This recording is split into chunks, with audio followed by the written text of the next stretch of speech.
The day my 18-year-old son told me I was no longer his mother, I made a decision that would change both our lives forever.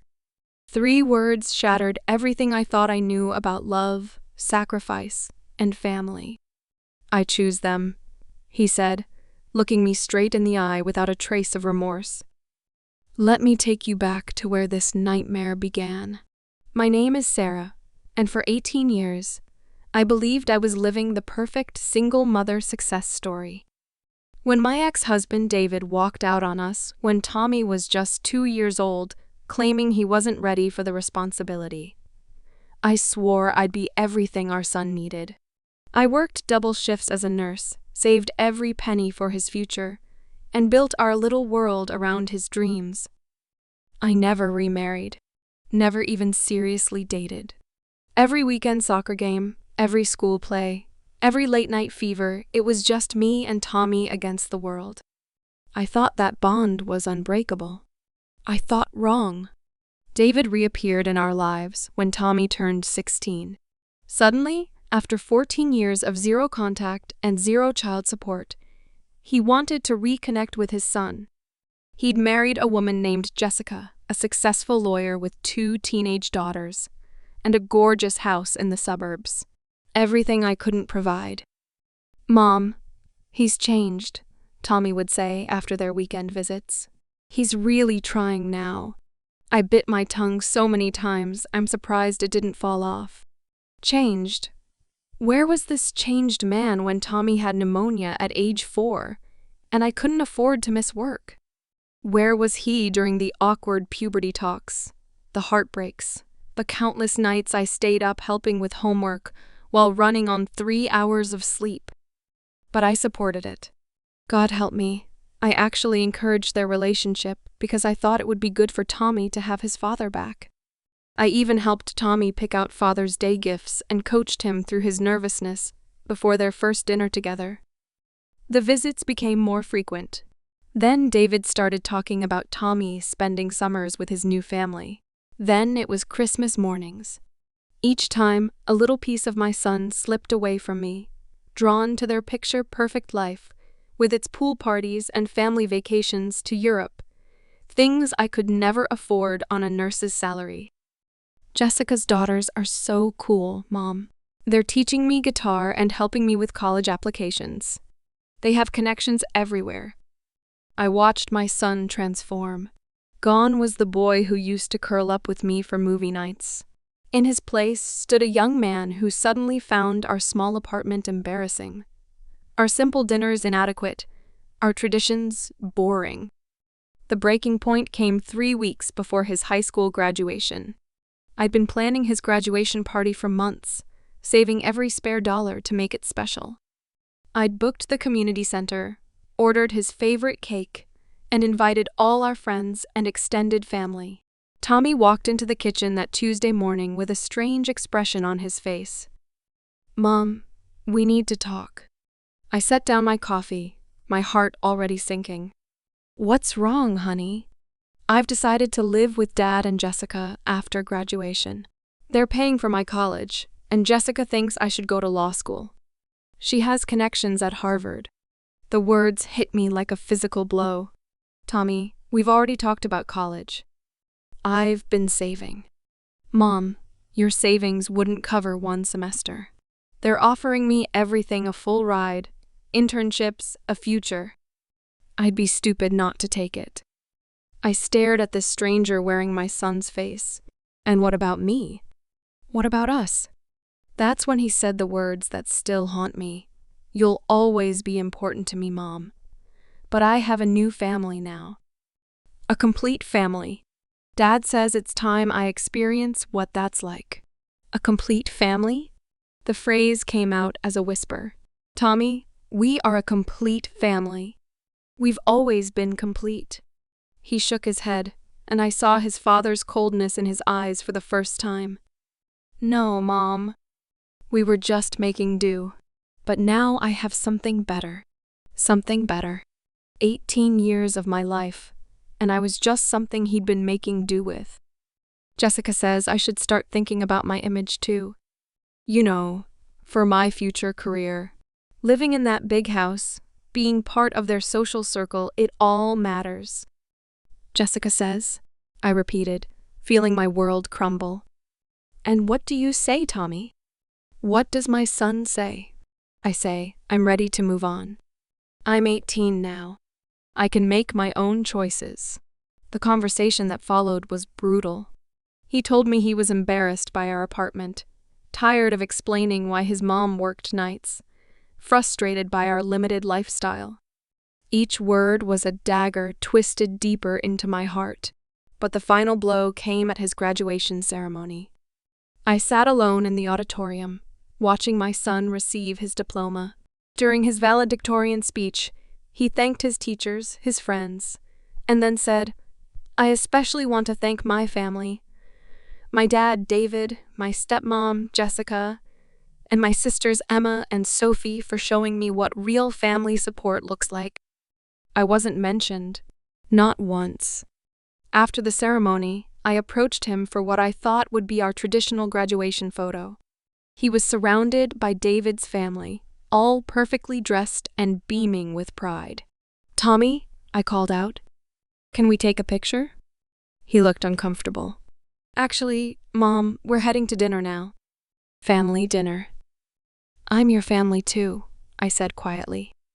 That's when David stepped forward, that same smug expression he'd worn when he left us all those years ago. Sarah, maybe it's time you accepted that Tommy has outgrown this phase of his life. He's moving forward now. Phase? I turned to my son. Tommy, was I just a phase to you? He couldn't look me in the eye. Mom, please don't make this harder than it has to be. I'll call you, okay?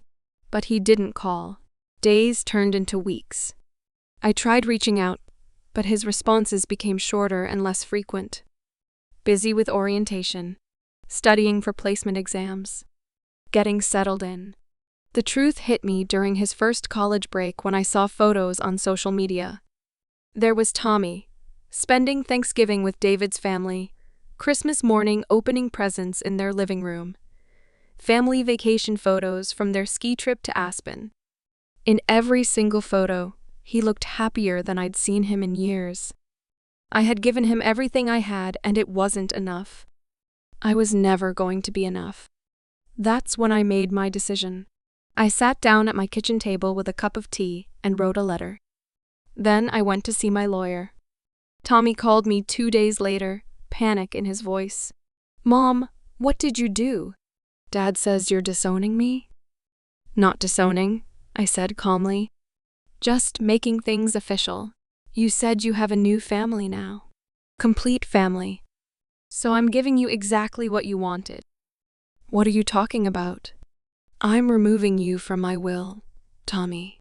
I'm taking your name off my insurance policies, my retirement accounts, everything. I've also legally changed my emergency contact information and medical directives. Since you've moved on to your new family, I figured you wouldn't want to be burdened with any of that. The silence stretched between us. You can't do that, he finally whispered. Actually, I can. You're 18, remember? You made your choice. You chose them. So now you get to live with the consequences of that choice. But Mom, but nothing, Tommy. You stood in that auditorium and thanked your real family, and I wasn't in that list. You've made it crystal clear that I was just the placeholder until something better came along. Well, congratulations. You got your something better. I didn't mean it like that. Yes, you did. And you know what? I'm done pretending it didn't hurt. I'm done acting like it's okay to be treated like I'm disposable after giving you the best 18 years of my life. He was quiet for a long moment. So what happens now? Now, you get exactly what you wanted. Your new family can handle all the responsibilities that come with being your family. College emergencies? Call David. Need money? Ask Jessica. Medical crisis? Your stepsisters can handle it. What if I change my mind? That question broke my heart all over again, because it proved he still saw me as his backup plan, his safety net. Then you'll have to prove it, Tommy. With actions, not words. Because I'm done being taken for granted. The conversation ended with him crying, begging me to reconsider. But I held firm. That was 8 months ago. He tried reaching out a few times.